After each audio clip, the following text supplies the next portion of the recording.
You know what is odd to me, and I need you guys to make sense of this. Like, why the Klay Meg Thee Stallion thing is such a big story. Like, yes, people are into relationships. Maybe I didn't clock how big their relationship was. I mean, they're one of those couples that show a lot. So they really shared, and they made it like this is a prominent thing, and therefore when it ends, and they're both superstars. And then the way she came out about it was also extremely public. Yes, just like Instagram post story, like, I can't believe you did that to me. Have me around your family. I'm done. And it was just very out in the open. And accusing him of cheating. Yeah. And then he went out, he was on the boat the next day, having a good time. You saw this? I did not see that, but that's bring that video up on the boat. That's because I don't even think he addresses it. Not really. He just posted up on the boat fishing. He loves the boat, man. He loves to ride the boat. Oh, like old man fishing boat or like yacht? No, like a with Tim's on. Like that's two different. It's an old man fishing boat. Like, hold on. Let me get this video up right here. There it is. Where the fuck is there he is. I can't see. You look like an ice agent.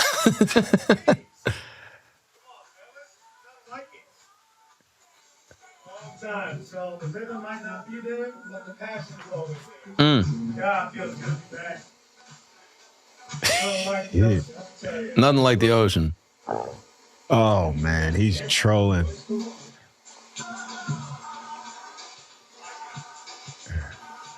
I'm thinking of this mic. If I see a fat shit club before the trip. When I see a fat what? I think he said fish, but I think he's just live on this boat. Yeah.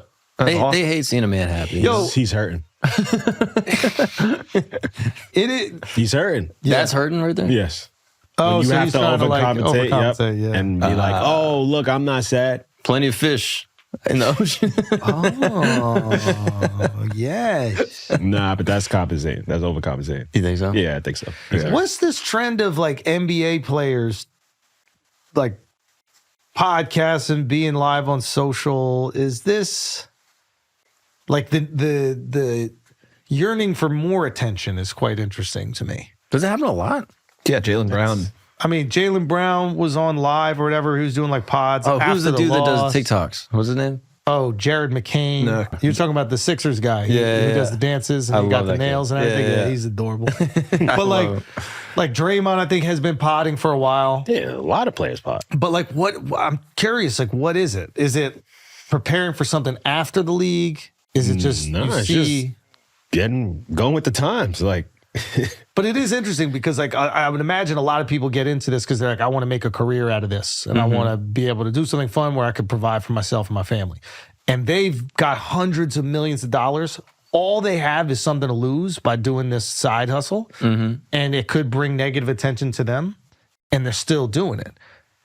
it could also bring positive attention. Sure, but like keep your name relevant. Yeah, maybe more endorsement deals. You know, like.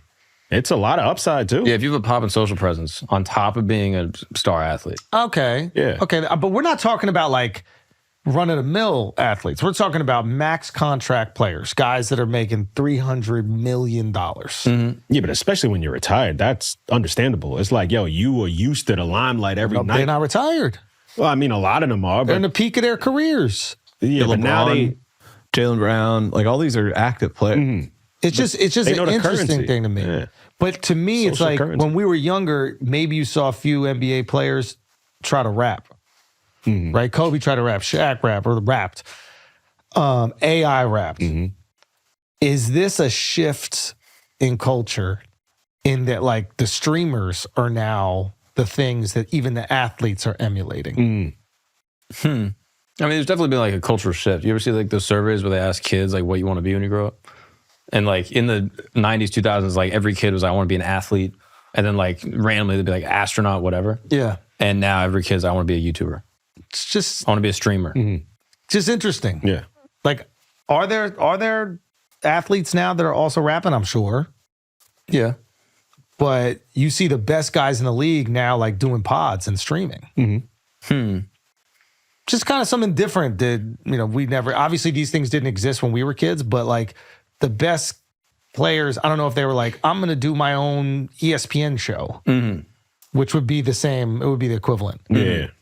I think also some of them probably just enjoy it. It's just like fun. Yeah, there's like positive attention outside of sports. Yeah. Yeah, and they're like, I'm not going to say anything dumb. I know what to say. Like, they're obviously confident, borderline arrogant people. Yeah. They're like, I'm not going to do anything stupid. And then number in your bank account, I'm imagining, wouldn't preclude you from wanting to do something fun. You know what I mean? So they just find it fun. Yeah. What person ever said, "Oh, I make too much"? Yeah.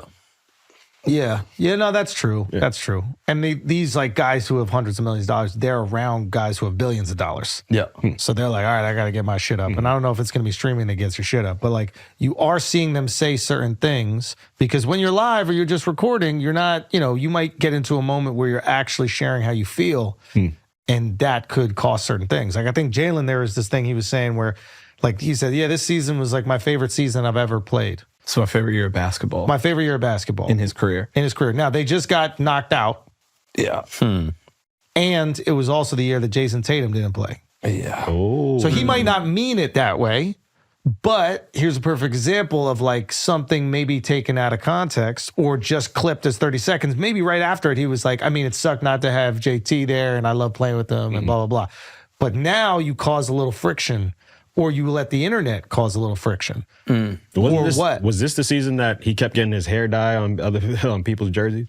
It might be a few seasons, but yeah. Oh, a few seasons ago. Okay. But like, and then like recently Draymond was saying, and now you like seeing like the end of the Warriors dynasty, right? Like this is, for the last decade, the Warriors were just the team. And even Draymond was like, if maybe, and again, I'm maybe removing context from this, but like if Steve Kerr wasn't my coach, what would my career be? I didn't have a single play run for me for this many years. So I don't know if he said stunt my offensive growth or whatever it is. And it's just an interesting thing because he was a prolific player and a winner and an incredibly important part of that team. And probably his skill set valued so much and made a lot of money because of how valuable his skill set was within that team.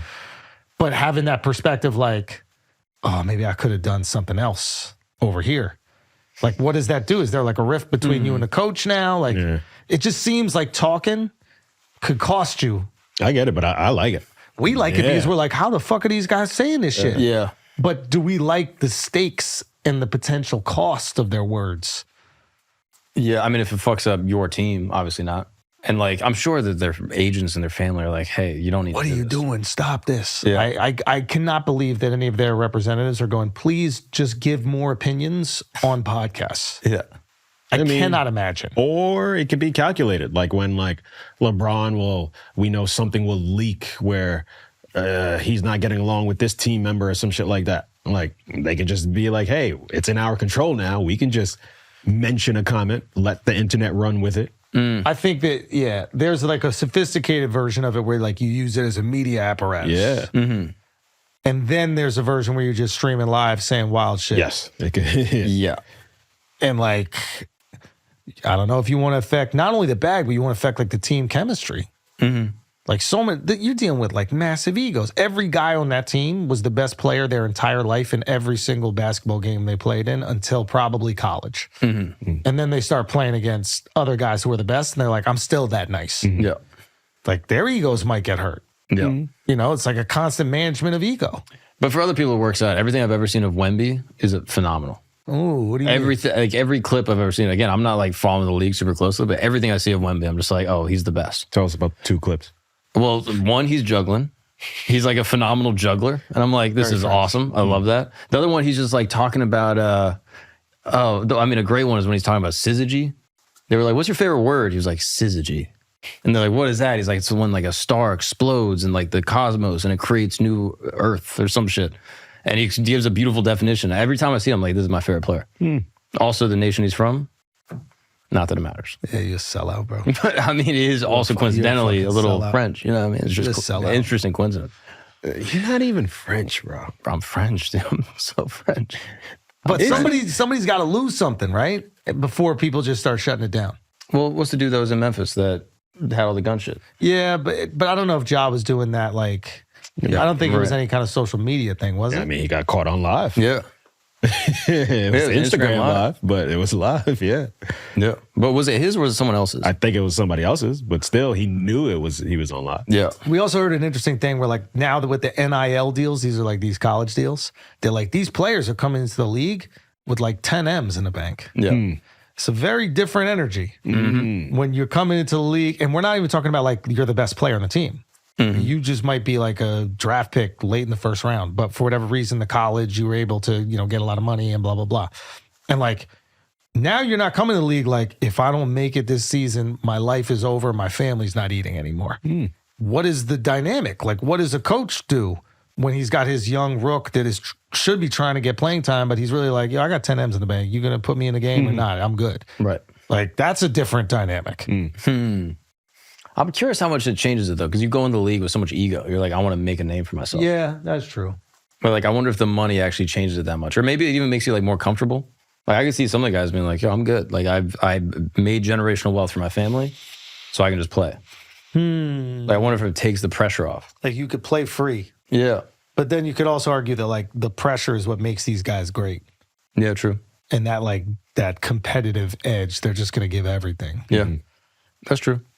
Yeah, I don't know. I'd be curious to talk to, like, a coach that existed before NIL and before these $300 million contracts and now. And just, like, what is the difference with these guys? I mean, before influencing. How fire would it be if they were influencing back in the day? Rodman on live? Yeah, fire. Yeah. Fire. He'd be out the league. Following him around Vegas during the playoffs, he'd be out the league. He would have been the first player with OnlyFans. Yeah.